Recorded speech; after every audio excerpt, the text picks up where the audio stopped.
മദീനയുടെ ഒരു തെരുവിലൂടെ അള്ളാന്റെ റസൂല് നടന്നു പോയാൽ പിന്നാലെ വരുന്നവര് ആ സുഗന്ധത്തിന്റെ പിറകെ നടക്കുമായിരുന്നു. ആ മണം പറ്റി അങ്ങനെ പോവും.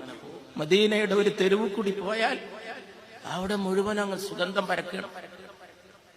റസൂല് പോയി എന്ന് കാറ്റ് പറയും, റസൂല് പോയി എന്ന് വായു പറയും. സല്ലല്ലാഹു അലൈഹി വസല്ലം ഇതിലൂടെ പോയത്. പിന്നെ എവിടെങ്കിലും പോയിട്ട് നിന്നാല് അവിടെ എത്തുമ്പോ കാറ്റ് പറയും, അങ്ങോട്ടല്ല, അങ്ങോട്ടാ പോയത്. സുഗന്ധം പറയും പരിമളം പോലെ, അടിമുടി പരിമളം പോലെ.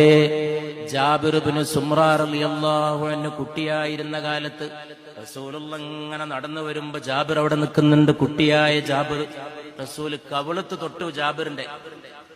ജാബിർ പറയാണ്, എന്റെ കവിളിൽ കുളിർമയും പരിമളവും ഞാൻ ഒരുപോലെ അനുഭവിച്ചു. നല്ല മണം.